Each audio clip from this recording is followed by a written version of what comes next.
Yeah, the biggest issue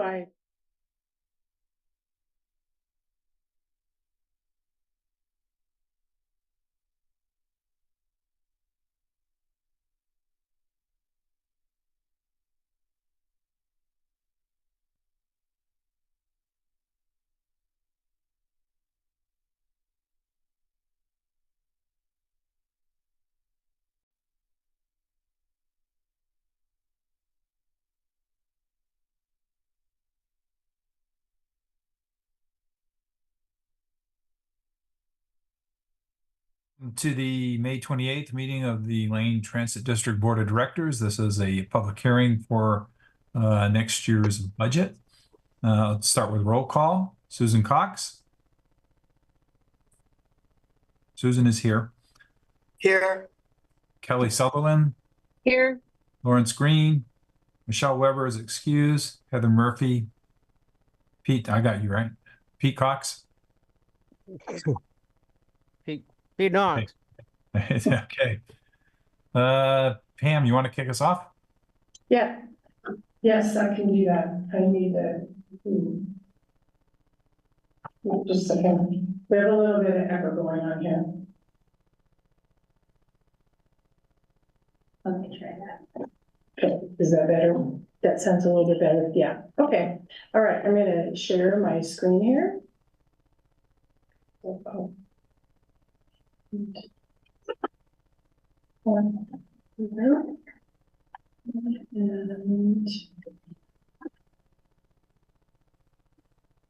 right, there we go. All right, I'm going to talk tonight about our fiscal year 24-25 budget. So there are 3 documents that support our financial planning: the community investment plan, the long-range financial plan, and the budget. Tonight we're reviewing the budget, but I do want to mention the schedule for adoption of the other 2 documents. The CIP has been presented twice this fiscal year at public meetings that included the opportunity for public comments. Those meetings were on November 2023 at the Budget Committee meeting, and again at the Board Finance Committee meeting in March of this year. The final presentation and opportunity for public comment will be at the board meeting on June 12th. Similarly, the long-range financial plan was presented at those same meetings, with adoption planned at the June board meeting. The final plans will be included in the June board meeting packet, and the public is invited to provide comment on either of these documents at that meeting. This slide lists the responsibilities of the budget hearing according to Oregon law. At the Budget Committee meeting on May 7th, the proposed budget document was reviewed and ultimately approved for adoption by the board. The budget hearing is for the public to submit testimony on the proposed budget and answer any questions the board may have on the proposed budget. I have prepared a summary presentation of the budget, although the board can choose to dispense with that formality if they so desire. This diagram shows the various budget tasks and timeline. We are at the budget hearing spot. Final adoption of the budget will be at the board meeting, as mentioned, on June 12th. Before I continue, I can take any questions that you may have on the budget or any public testimony, or we can go ahead with the budget summary presentation. Would you have any questions, or would you like to take any public comment now? Do people have any questions? Okay, seeing none, why don't we do public comment after you've made the presentation? All right, so I'll continue on. The total fiscal year 24-25 annual budget is $219.5 million. This is up from $183 million last year. Operating revenue is $37.7 million, the largest portion of this being fares. The largest non-operating revenue is from the employer-paid payroll tax. The tax rate is currently 0.79% and will go to 0.80% on January 1st, 2025. It will stay at that rate until the legislature approves an increase. Of the working capital reserves, $11.6 million is unrestricted and the remainder is restricted or required by law to be held. For total expenditures, our largest operating expense is personnel at 52 million. This total includes wages, benefits, and contributions to the retirement plans. Capital investments is next at 36.6 million, and then our combined non-fixed route services, including RightSource and rural services. Reserves as a requirement is the overall largest amount, and it does reflect the budgeted balances for our cash flow operating reserve, non-fixed route services working capital, capital fund match, STIF funding restricted for future projects, and the sustainable services reserve balance. The unrestricted working capital of 11.6 million is included so that the total resources match our total requirements. Here's a picture of the total reserves and restricted funds. The largest portion, as you can see, is restricted for our grant match. This chart shows a side-by-side comparison of actual and budget amounts.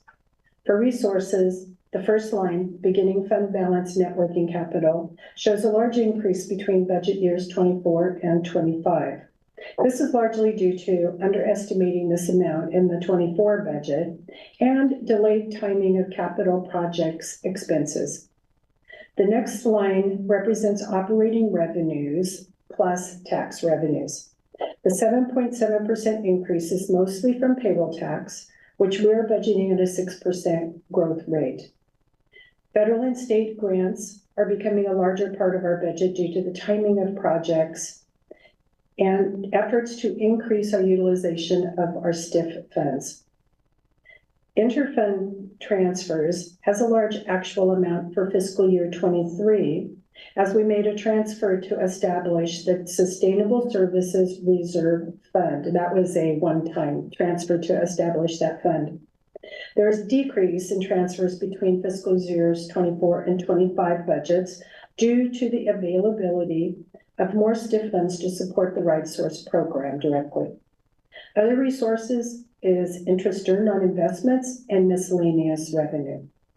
Again, the large change is due to underestimating in this area is due to underestimating interest revenue on the fiscal year 24 budget. For requirements, personnel services show a 9% increase over fiscal year 24 budget. The materials and services row includes materials and services from general fund, as well as all of the expenses in the non-fixed route programs, RightSource, Medicaid, and point-to-point. The increase of 7.9 million is roughly split half and half between the general fund and the other services combined.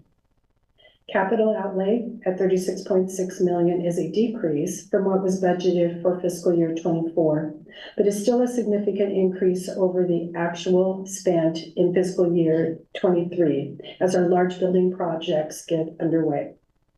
We already viewed the changes in transfers and fund balance reserves. That's the final line.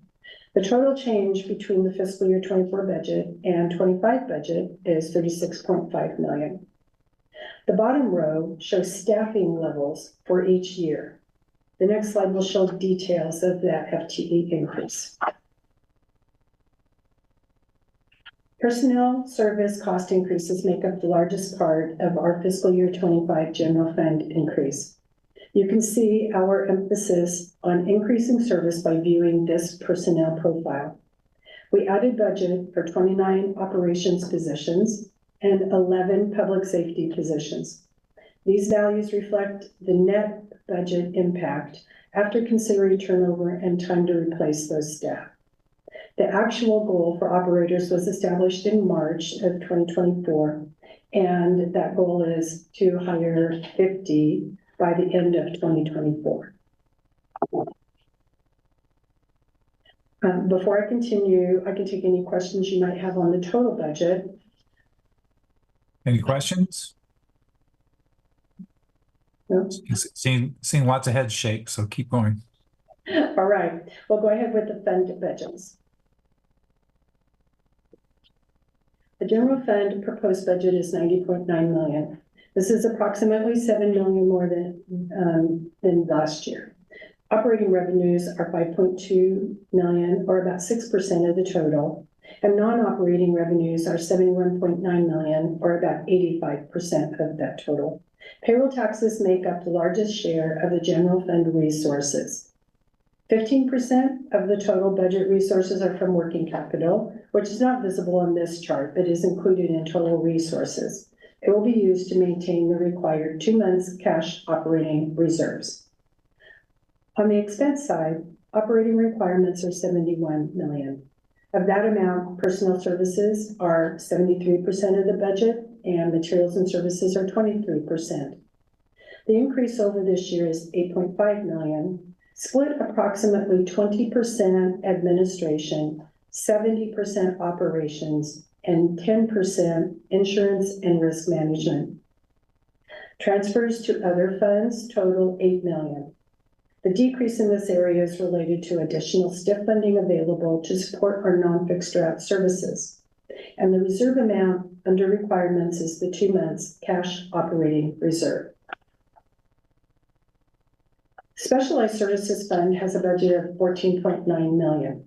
This is approximately 3.3 million more than the current year budget. This increase is due to additional state funding being available. We also have federal grants from FTA sections 5307, 5310, and 5311 funds that are specifically for these programs and are passed through the state. State transportation funds are allocated by a regional board using regional priorities. The majority of this fund is spent for services provided in the Eugene-Springfield area for coordinated human service transportation. State transportation improvement activities are rural activities, expansion and pilot projects, and the STIF grant administration. The Medicaid fund budget is 18 million. This is 2.5 million more than the current year budget. 98% of the resources are payments for services provided, so this fund is nearly self-sufficient. The general fund transfer provides the remaining 2% of the resources.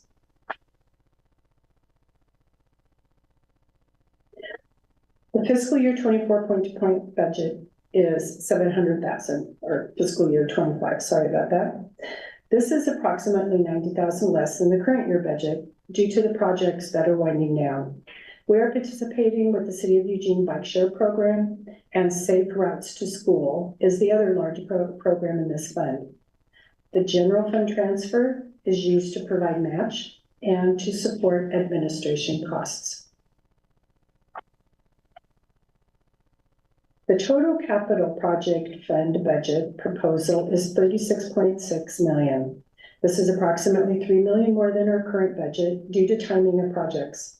The draft community investment plan is used to prepare the budget. The proposed 24-25 to 34 community investment plan will be presented to the board in June for adoption, as mentioned earlier. The transfer from the general fund for project costs is not covered by grant. That is not covered by grants, is budgeted at 6.7 million. And this is about 2 million more than last year. And as mentioned, that's due to some of our larger building projects are coming online now, or already starting. Okay, and last, we have the Sustainable Services Fund. Each year we add to this fund a transfer from the general fund, so the total reserve equals at least 2 months of operating costs. So, and included, just as a note, included in total resources this year for the first time is interest earned. So we will be plan to earn about $200,000 on this, at least $200,000 on in investment earnings in this fund for next year. So that's good. Okay, this concludes the budget presentation for the budget hearing. Do we have any other questions? Any questions? Seeing none, let's move on to the public hearing. Are there any people in the queue online for public hearing? Screen share. I'm sorry. One moment, we're just gonna close the screen so I can. Okay. see. Nobody online. Okay. Have we received any written communication during this time period? No written communication, through email or by mail. Okay. With that, we'll close the public hearing. Do we have any other business tonight? Seeing none, thanks everyone for attending. And we'll be looking at this soon and hopefully adopting and moving forward. And thanks to Pam and staff for their hard work on preparing this budget. They make it look easy, but it's not. Thank you very much. Okay, everybody, have a good Thanks very evening. much. Bye. Thank you. everyone. Good night.